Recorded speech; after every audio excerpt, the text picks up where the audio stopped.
नमस्कार बच्चों, welcome to our channel Education Point. आज इस वीडियो में हम करेंगे शिक्षा निदेशालय कक्षा 8 गणित की कार्यपत्रक नंबर 22। टॉपिक है बहुभुजों का वर्गीकरण। पिछली वीडियो में हमने पढ़ा था कि बंद आकृति रेखाखंड 3 या 3 से अधिक रेखाखंडों से बनी हुई आपकी बहुभुज होती है। तो किसी भी बहुभुज का विकर्ण कैसे बनता था? उसकी दो आसन शीर्षों को और अन्य शीर्षों को जोड़ने से, मतलब जो उसकी एडजेसेंट शीर्ष है, आसन शीर्ष है, उनको छोड़कर बाकी शीर्षों को जोड़ने से बना हुआ रेखाखंड जो होगा वो आपका विकर्ण होगा। आइए अब निम्नलिखित बहुभुज की आकृतियों के विकर्णों पर ध्यान केंद्रित करते हैं। बहुभुज की आकृति ये आपका पंचभुज दे रखा है। इसके जब विकर्ण करें, क्या करा, ये वाला बेटा शीर्ष है, एडजेसेंट आसन छोड़कर बाकी से ज्वाइन कर देना है और इसको इससे और इससे इस तरीके से कुल आपके 5 विकर्ण बन जाएंगे। दूसरी आकृति आपकी ये दे रखी है, इसके जो विकर्ण बने वो इस तरीके से होंगे। तीसरी आकृति आपकी चतुर्भुज है, इसके 2 विकर्ण बन गए हैं। इसके विकर्ण अगर बनाते हैं तो देखिए ऐसे इनको जोड़ा, ये जुड़ गया इस तरीके से, और एक ये बाहर आया विकर्ण इसका। ये आपका अष्टभुज है। इसके विकर्ण बनाने के लिए आपको दे रखा है, इसके अगर हम विकर्ण बनाते हैं बेटा, अष्टभुज के कुल 20 विकर्ण बनते हैं। किस तरीके से? आसन को छोड़ना है। अगर आप इस शीर्ष पे विकर्ण बनाना चाहते हैं तो इसको और इसको छोड़कर इस पॉइंट को बाकी सबसे क्या करेंगे, हम मिला देंगे। तो इस तरीके से आपके ये विकर्ण बनेंगे। अगर आपने इस पर बनाना है तो इसको और इसको छोड़ेंगे और इस तरीके से इनको जोड़ देंगे। तो इस तरीके से आपके 20 कुल विकर्ण बनेंगे। देखिए कैसे बनेंगे वो। ये इसके कुल 20 विकर्ण बन गए हैं। अलग अलग रंगों का उपयोग करके इसको थोड़ा सा आसानी होगी समझने में। अगर आप देखें इस पॉइंट से हरी 4 लाइनें लगी हैं और ये 4 विकर्ण हो गए। ये आपके 4 नीले से दिख रहे हैं तो ये 4 हो गए। फिर ये 4 आपके डॉट वाले हैं, ये और ये 4 हो गए।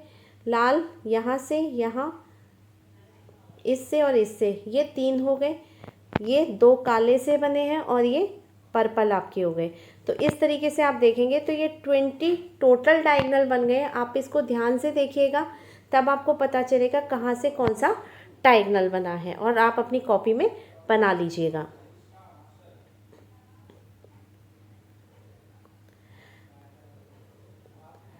अगला आपका ये आकृति दे रखी है 6 नंबर। इसके देखिए विकर्ण कैसे बनेंगे। ये जोड़ा और ये एक बीच के करके 2 आ गए, इसको जोड़ दिया तो ये इसके विकर्ण बन गए।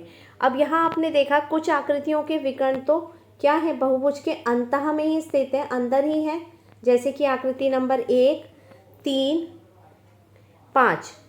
और कुछ ऐसे हैं बेटा जिनके विकर्ण बाह्य में भी आ रहे हैं बहुभुज के, जैसे कि आपकी आकृति नंबर 4, 2 और 6। तो यहाँ विकर्ण क्या है, बहुभुज के बाहर बन रहा है। तो उत्तल बहुभुज बेटा, बहुभुज की कुछ आकृतियाँ ऐसी हैं जिनके विकर्ण बहुभुज के अंतर्भाग भीतर में स्थित है। तो ऐसे बहुभुज उत्तल बहुभुज कहलाते हैं। आकृति आपकी हो गई 1, 3 और 5। अवतल बहुभुज, बहुभुज जहाँ पर बहुभुज के विकर्ण बहुभुज के बाह्य भाग से भी होकर गुजरते हैं, जहाँ विकर्ण बाहर भी हो जाते हैं, जैसे आकृति नंबर 4, 2 और 6। तो ये आपके अवतल बहुभुज हैं बेटा। बहुभुजों का वर्गीकरण हम एक अन्य प्रकार से भी कर सकते हैं, सम बहुभुज।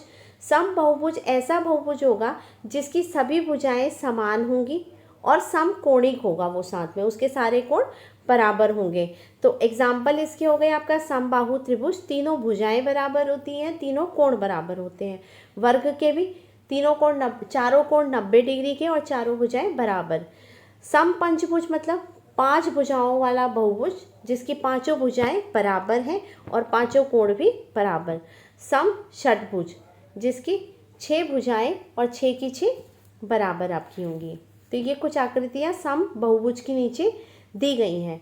विषम बहुभुज में कुछ भुजाएं कुछ कोण ही समान होते हैं, मतलब कुछ ही होते हैं और कुछ क्या होते हैं, असमान होते हैं। जैसे कि ये दे रखा है, ये एक आपका समांतर चतुर्भुज है, इसका ये वाला कोण इसके बराबर होगा और ये भुजा इसके बराबर होगी, पर ये वाली इस भुजा के बराबर नहीं होगी।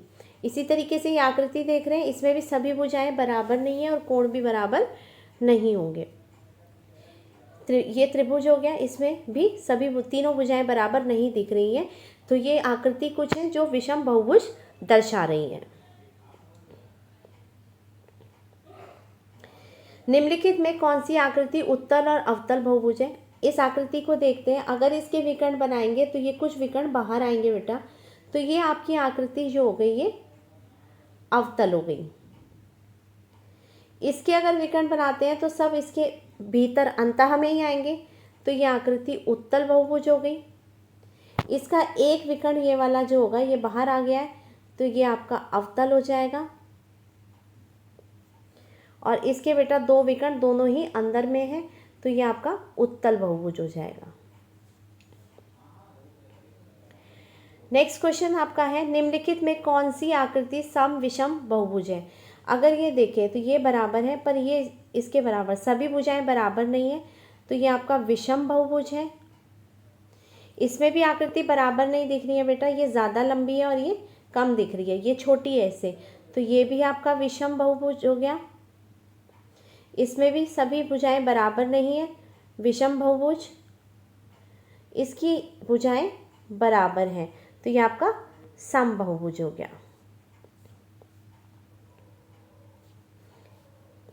आओ बनाएं एक विषम पंचभुज उनके विकर्णों के साथ बनाएं, मतलब पंचभुज बनाना है विषम और उसके विकर्ण भी।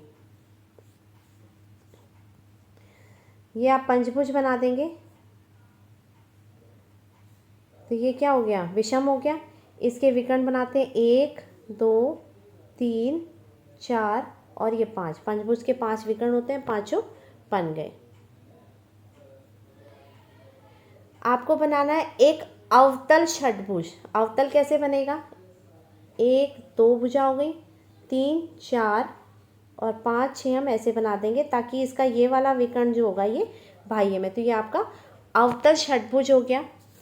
एक उत्तल चतुर्भुज तो सिंपल ही हो गया बेटा, ये उत्तल चतुर्भुज ही है, 4 भुजाओं का और दोनों विकर्ण अंदर आ रहे हैं, तो ये आपका उत्तल चतुर्भुज आप इस तरीके से बना देंगे। एक सम षटभुज बनाना है, 6 भुजाओं वाला बहुभुज, जिसमें 6 की 6 भुजाएं आपकी बराबर हों। तो आपने मेजरमेंट को लेते हुए क्या कर देना है, 6 भुजाओं वाला बनाना है और 6 की 6 भुजाएं बराबर मेजरमेंट की लेनी है।